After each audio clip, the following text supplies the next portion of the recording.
Hello students, आज हम discuss करेंगे वर्कशीट 26 जिसमें हमारा पाठ चल रहा है सजीव एवं उनका परिवेश।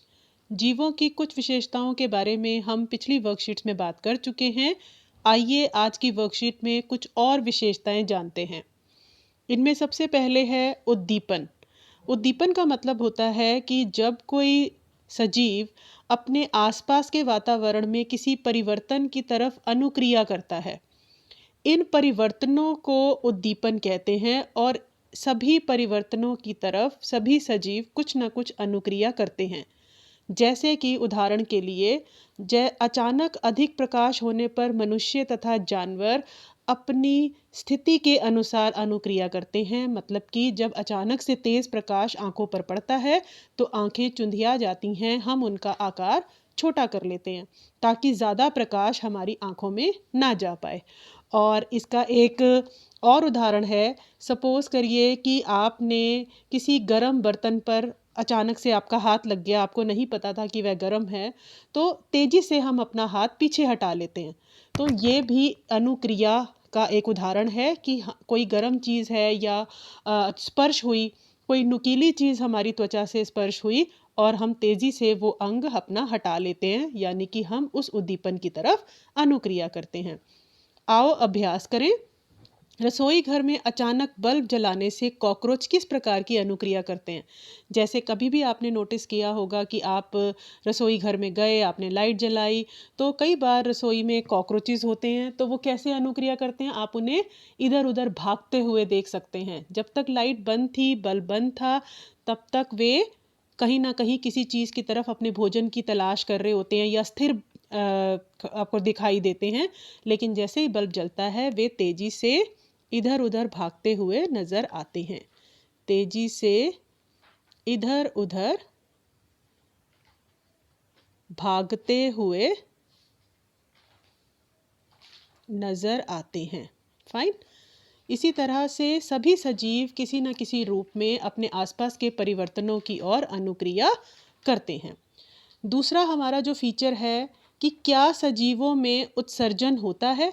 उत्सर्जन का मतलब है कि जब हम भोजन लेते हैं तो उस भोजन का कुछ भाग शरीर इस्तेमाल कर लेता है, वृद्धि के लिए ऊर्जा बना लेता है, लेकिन जो बाकी अनपचा भोजन होता है वो शरीर से अपशिष्ट के रूप में बाहर निकाल दिया जाता है।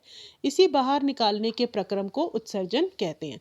तो सभी सजीवों में उत्सर्जन होता है, तो आंसर है हाँ, सभी सजीव उत्सर्जन करते हैं। आप सोचेंगे चलो हम इंसानों, जानवरों और पक्षियों को तो देखते हैं कि वे अपने अपशिष्टों को उत्सर्जित करते हैं, लेकिन क्या पौधे भी सजीव हैं, उनमें भी उत्सर्जन होता है? तो इसका उत्तर भी है हाँ, क्योंकि आपने देखा होगा गोंद, रबड़ हमें पेड़ों से, पौधों से प्राप्त होती है। ये एक्चुअली में पौधों के अपशिष्ट पदार्थ हैं। दूसरा, आपने जो पत्तियां सड़ जाती हैं, पीली पड़ जाती हैं, उन्हें गिरते हुए देखा होगा, ये भी पौधों का उत्सर्जन प्रक्रिया का ही हिस्सा है। अब हम दूसरी विशेषताएं जानते हैं। क्या सभी सजीव अपने जैसे जीवों को जन्म देते हैं? बिल्कुल देते हैं। आपने देखा होगा कई बार अपने आसपास की बिल्ली ने 3-4 अपने बच्चे दिए, या कोई बिच है, डॉग्स हैं, वो अपने बच्चों को जन्म देते हैं और वो एक साथ बहुत सारे बच्चों को जन्म देते हैं। इस प्रक्रिया को कहते हैं प्रजनन। और कई जीव तो अपने जैसे और जीव पैदा करते हैं और कई जंतु अंडे देते हैं, जैसे कि चिड़िया और ज़्यादातर पक्षी अंडे देते हैं। कुछ जो पौधे हैं वे अपने कायिक भागों द्वारा नए पौधे पैदा करते हैं, जैसे कि आलू। बड़ी क्लासेस में आप पढ़ेंगे इस बारे में और डिटेल में। आपने कई बार आलू के ऊपर छोटे छोटे से छेद से देखे होंगे, जिसे हम आलू की आंख कहते हैं। अगर उस हिस्से को मिट्टी में दबा दिया जाए तो वहाँ से आलू का पौधा उग जाता है, नया पौधा पैदा हो जाता है। तो इस प्रकार आलू जो है वो अपने कायिक, वो जो हिस्सा है वो आलू का जो है वो तने का हिस्सा है, और वह अपने तने द्वारा क्या कहते हैं, प्रजनन करता है, अपने तने द्वारा जो है नया पौधा पैदा करता है। अब यहाँ पर फिर से आपके लिए क्वेश्चन है, 3-3 जीवों के नाम लिखें जो अंडे देते हैं और जो शिशु को जन्म देते हैं। तो अंडे देने वालों में हम 3 नाम लिख सकते हैं। आप भी सोचिए और फिर हो सकता है आपका उत्तर मेरे उत्तर से मैच करे। तो यहाँ हम किसी भी पक्षी का नाम ले सकते हैं, जैसे कि आपकी वर्कशीट में चिड़िया का दिया हुआ है। चिड़िया है, कबूतर है, कौवा है, ये सब अंडे देते हैं। इसके अलावा मछली भी अंडे देती है और मुर्गी भी अंडे देती है। ये तो हम खाते भी हैं इनके अंडे तो, है ना।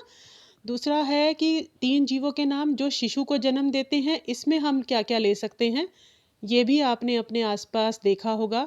गाय अपने बछड़े को जन्म देती है, बिल्ली भी अपने जैसे और छोटे बच्चों को जन्म देती है, और यहाँ पर हम मनुष्य का उदाहरण भी दे सकते हैं। ऐसे बहुत से और उदाहरण हैं, हो सकता है आपने मेरे से भी ज़्यादा बहुत सारे सोच लिए हों, तो आप उन्हें भी लिख सकते हैं। अगली विशेषता है गति। क्या सभी सजीवों के द्वारा की जाती है? क्या सभी सजीव गति करते हैं?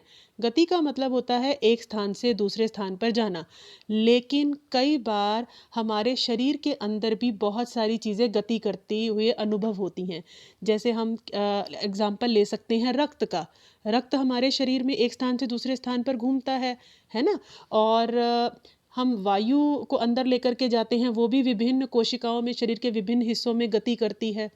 दूसरा, हम अपने हाथ, अपनी उंगलियां, अपना मुंह, अपने कई अंगों को हिला सकते हैं, ये भी गति का उदाहरण है। हमने वहाँ स्थान नहीं बदला, लेकिन हमने किसी अंग को गति दी, उसकी स्थिति को बदला।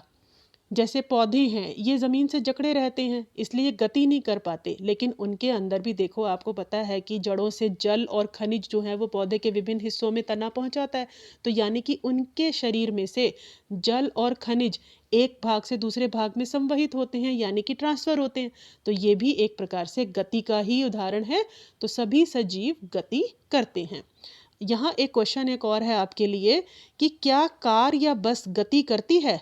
तो गति तो करती है, कार भी करती है, लेकिन क्या आप उसे सजीव कहेंगे या निर्जीव? और जो भी कहेंगे तो क्यों कहेंगे? तो क्या उत्तर होना चाहिए? आप बोलोगे बहुत सिंपल है, ये तो निर्जीव है, इसमें तो जान नहीं है। पर निर्जीव ये क्यों है? गति तो कर रही है। सजीवों जैसी एक विशेषता तो इसमें है, लेकिन इसमें सजीवों की और विशेषताएं नहीं हैं।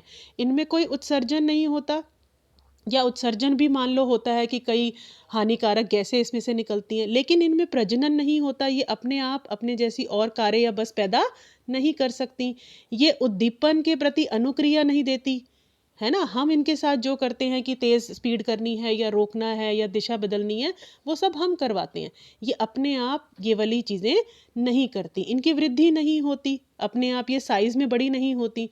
तो इनमें एक या दो विशेषताएं तो हैं सजीवों की, लेकिन बाकी विशेषताएं नहीं हैं, इसलिए हम इन्हें निर्जीव ही कहेंगे। तो आज की वर्कशीट में हमने जीवों की विशेषताओं के बारे में और जाना। तो इसके बाद अगली वर्कशीट में अगले टॉपिक के साथ मिलेंगे। तब तक के लिए गुड बाय, गुड लक।